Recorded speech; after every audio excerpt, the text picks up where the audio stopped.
Boa noite, irmãos da Igreja Batista Manancial, amigos que nos assistem hoje à noite, sejam todos bem-vindos.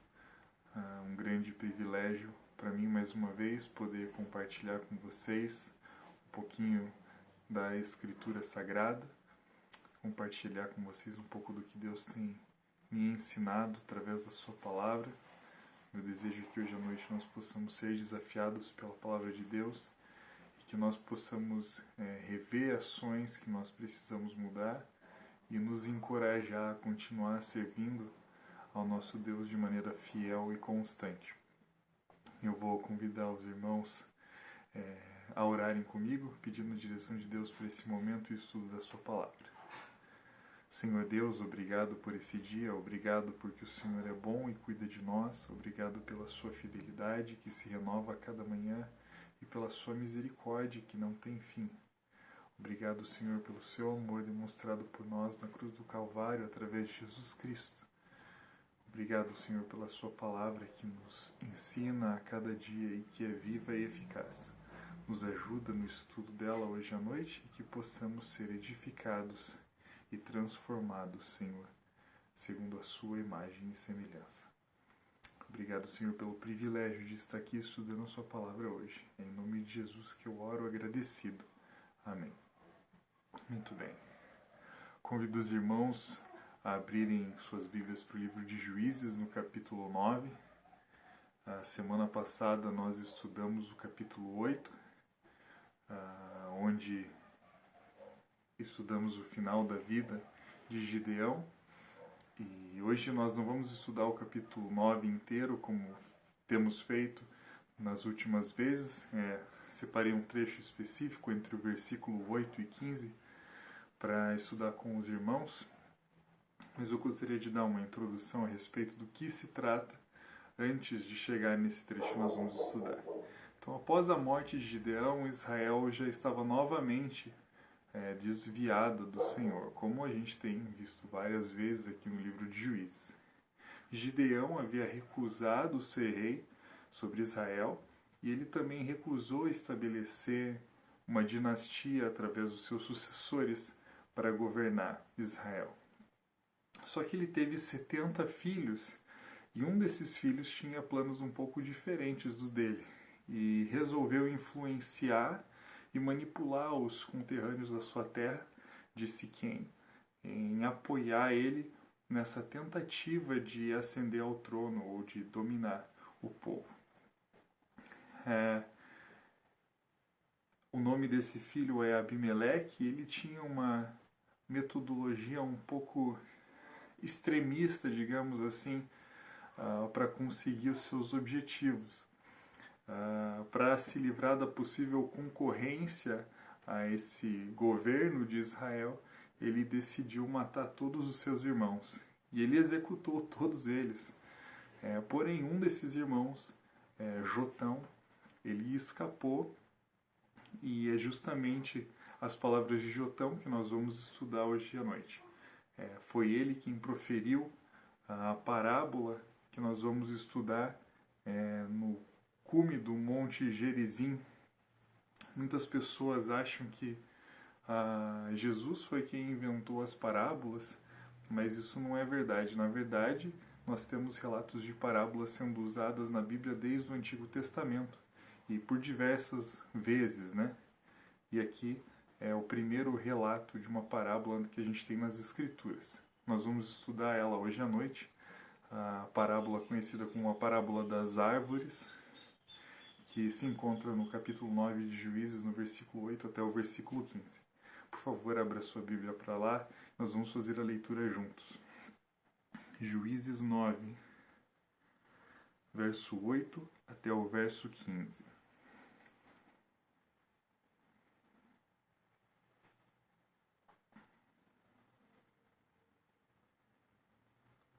Foram certa vez as árvores ungir para si um rei, e disseram à oliveira: reina sobre nós.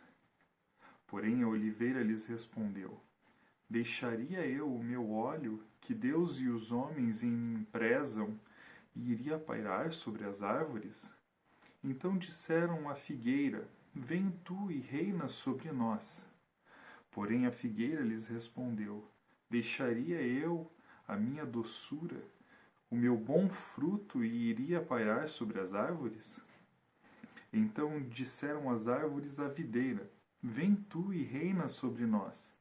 Porém a videira lhes respondeu: Deixaria eu o meu vinho, que agrada a Deus e aos homens, e iria pairar sobre as árvores? Então todas as árvores disseram ao espinheiro: Vem tu e reina sobre nós. Respondeu o espinheiro às árvores: Se deveras me ungis rei sobre vós, vinde e refugiai-vos debaixo da minha sombra.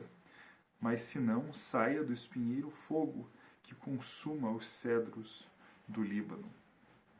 Bom, o propósito de Jotão aqui nessa situação era alertar o povo de Siquém que eles estavam cometendo um grande erro em aceitar Abimeleque como rei e que eles iriam sofrer as consequências daquela escolha. Mas eu quero olhar com os irmãos hoje à noite para essa parábola de um ponto de vista um pouco diferente, de uma forma que nós podemos aplicar as respostas que são dadas nela de maneira prática em nossas vidas hoje.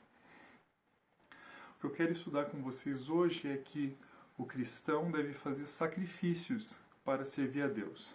O cristão deve fazer sacrifícios para servir a Deus. Quando nós somos desafiados a servir o Senhor com mais empenho, de forma intencional e ativa, quais são as nossas respostas? Ou quais têm sido as nossas respostas? Ou quais são as justificativas que nós temos dado para todas as vezes que recebemos um chamado de Deus? Aqui na parábola das árvores, cada uma delas foi chamada para assumir uma responsabilidade. Porém, sempre havia um empecilho, sempre havia uma justificativa, e é isso que eu quero ver com vocês hoje. Em primeiro lugar, o cristão deve fazer sacrifícios para servir a Deus, buscando o reconhecimento de Deus e não dos homens. Vamos ler mais uma vez o versículo 9. Porém a oliveira lhes respondeu: Deixaria eu o meu óleo, que Deus e os homens em mim prezam, e iria pairar sobre as árvores? A resposta da oliveira ao seu chamado foi que ela não poderia deixar a apreciação dos outros. Ela não podia ser desprezada pelos outros. Afinal de contas, como é que ela ia deixar o óleo que Deus e os homens prezavam, né? Você já se encontrou em uma situação onde claramente Deus queria que você se posicionasse a respeito de alguma coisa, ou tomasse uma atitude diferente do que você estava tendo, de maneira que revelasse o seu amor por Ele? Só que o único problema é que essa atitude seria impopular no meio em que você estava, ou entre os seus colegas, ou talvez isso faria com que você fosse menos prezado por aquelas pessoas, ou talvez até desprezado por quem está ao seu redor. Naturalmente, como humanos que nós somos, nós sempre queremos a apreciação das pessoas, principalmente daquelas com as quais nós simpatizamos e que nós respeitamos. E não há nada de errado em buscar ter um bom relacionamento com as outras pessoas. Nós estudamos isso na semana passada, como vimos o capítulo 8 de Juízes, né? A maneira como o Gideão lidou naquela primeira situação de forma pacífica e tentando acalmar os ânimos das pessoas. E que nós vimos que, no que depender de nós, nós devemos ter sim paz com todos os homens. O problema é quando nós nos preocupamos mais com o que os homens vão pensar de nós do que o que Deus pensa de nós. Atos 5:29 diz o seguinte: Antes importa obedecer a Deus do que aos homens. A Bíblia é muito clara nessa questão. Antes importa obedecer a Deus do que aos homens. E você pode pensar, poxa, mas eu não posso abrir mão da minha reputação no trabalho, ou na escola, ou como que eu vou entrar na faculdade e sair falando sobre Deus? O que as outras pessoas vão pensar de mim? O que os intelectuais, os professores vão achar que eu sou? Bem, essa é uma escolha que cada um de nós precisa fazer. Se nós vamos nos preocupar mais com a opinião e o que as pessoas acham a respeito de nós, ou se nós vamos nos preocupar mais com o que Deus pensa a respeito de nós. Atos 5:29 é bem claro. Antes importa obedecer a Deus do que aos homens. A segunda maneira como nós devemos nos sacrificar para servir a Deus é abandonando os nossos próprios interesses. Pula comigo lá para o versículo 11, quando a figueira é convidada a reinar sobre as árvores. Porém a figueira lhe respondeu: deixaria eu a minha doçura, o meu bom fruto, e iria pairar sobre as árvores? A figueira simplesmente respondeu: como que eu posso abandonar a minha doçura e o meu bom fruto, ou isso que eu faço que tanto me satisfaz? Talvez seja mais fácil para alguns deixar de lado o reconhecimento ou o que as outras pessoas pensam a respeito de si, do que abrir mão dos seus próprios projetos, seus próprios planos ou seus desejos.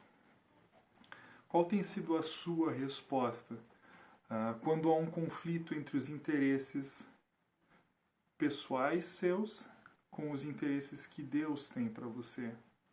Quando Deus te chama para orar, mas a sua vontade de ficar na frente da TV, assistindo mais um episódio, ou talvez ficar no celular.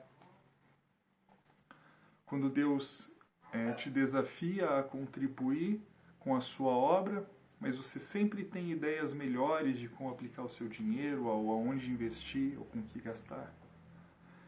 Quando Deus desafia a sua vida sobre um possível ministério, mas o fruto do seu trabalho é doce demais para ser abandonado por aquilo. Mais uma vez, a escolha é nossa. E a Bíblia diz algo sobre isso. Em Mateus 6:21, nós lemos que onde estiver o teu tesouro, aí também estará o teu coração. Onde estiver o teu tesouro, aí também estará o teu coração. Só que nós precisamos lembrar que quando nós investimos as nossas energias, os nossos recursos em coisas terrenas e materiais, nós vamos colher apenas coisas terrenas e materiais. Quando nós investimos na eternidade, quando nós investimos na nossa vida espiritual ou na vida de outras pessoas, os frutos vão ser eternos. Nós precisamos medir e refletir o que nós temos dado mais importância. Porque aonde está o nosso tesouro, aí também está o nosso coração. Seguindo, nós vemos aqui uma terceira maneira de como nós podemos nos sacrificar para servir a Deus. E a gente encontra isso no versículo 13. Abrindo mão da nossa posição. Nós devemos fazer sacrifícios para servir a Deus abrindo mão da nossa posição. Vamos ler o versículo 13. A videira dessa vez é indagada, e ela responde assim: deixaria eu o meu vinho que agrada a Deus e aos homens, e iria pairar sobre as árvores? Deixaria a videira de produzir o vinho que os homens tanto amam?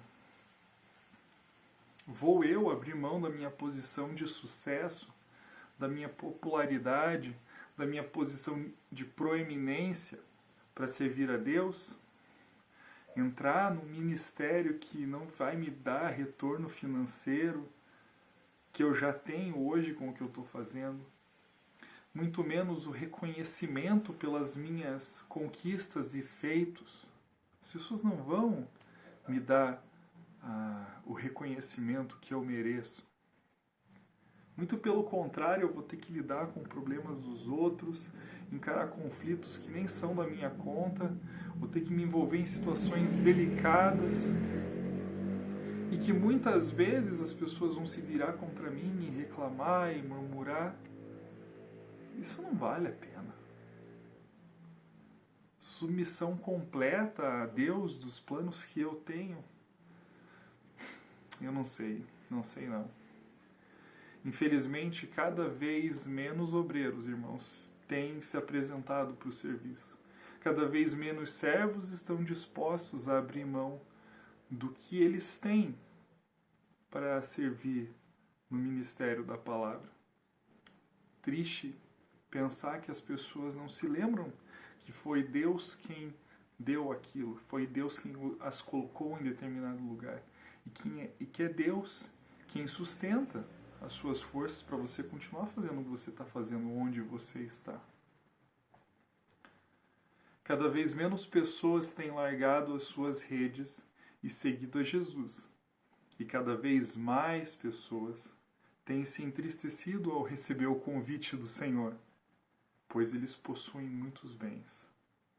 Como foi o caso do jovem rico, guardava todas as leis, mas quando Jesus disse para ele abrir mão de tudo que ele tinha para segui-lo, ele se entristeceu porque ele era muito rico ou porque ele possuía muitos bens. Irmãos, a verdade é que Deus não precisa de nós, mas Ele nos dá o privilégio de sermos usados por Ele. Deus poderia fazer até as pedras falassem se Ele quisesse, ou talvez as árvores, como é o que nós estamos estudando aqui, se essa fosse a sua vontade.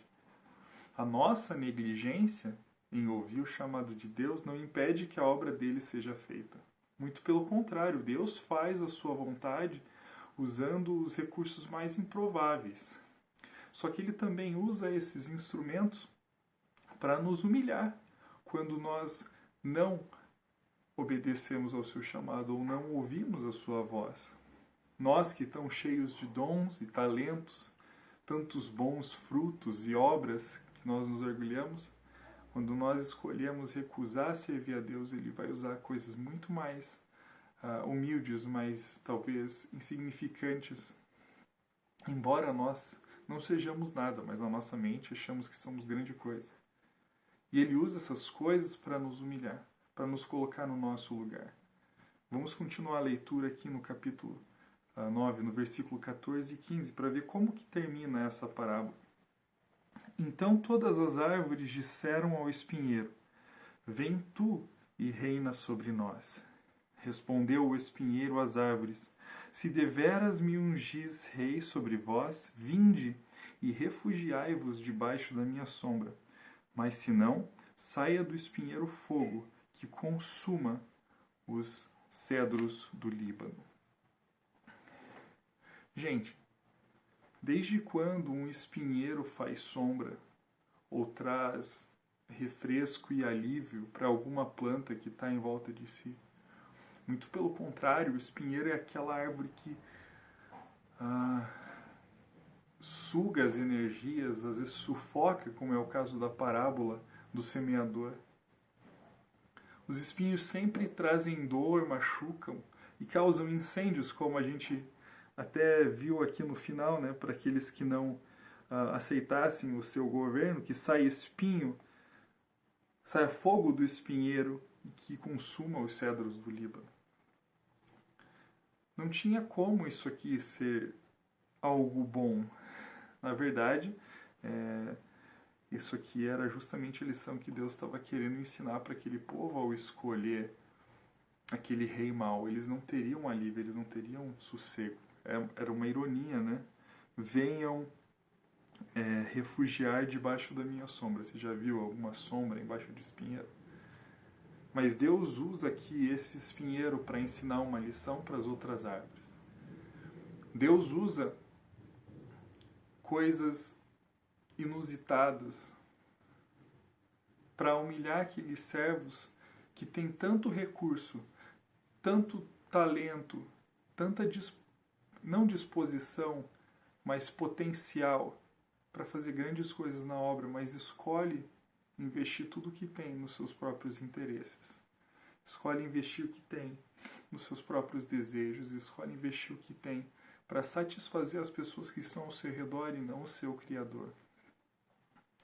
Até o espinheiro pode ser usado para cumprir a vontade de Deus e ainda serviu de humilhação para as outras árvores, que poderiam ter servido de forma muito melhor, poderiam ter servido de forma muito mais eficiente com todos os seus frutos, com a sua sombra, com seus talentos e com seus dons, mas elas decidiram não fazer. Então, o meu desafio para você hoje à noite é que você possa refletir junto comigo. O que Deus tem pedido individualmente para você? O que Deus tem pedido individualmente para mim? E quais têm sido as respostas que nós temos dado a estes chamados do Senhor?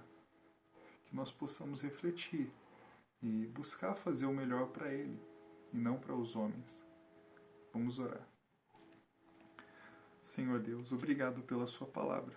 Obrigado pelas maneiras diferentes que o Senhor usa para nos ensinar. Agradecemos por essa história, por essa ilustração que o Senhor deixou registrada aqui no livro de Juízes. Eu peço hoje, Senhor, que eu possa fazer escolhas boas que agradam ao Senhor, que eu possa dedicar a minha vida de maneira que agrada ao Senhor e não aos homens. Peço também, ó Pai, pelos meus irmãos da Igreja Batista Manancial, que nós possamos crescer juntos, fazendo dia a dia pequenas escolhas que focam na eternidade, Senhor. Escolhas que focam a salvação de almas, escolhas que focam, Senhor, o crescimento espiritual da Tua Igreja.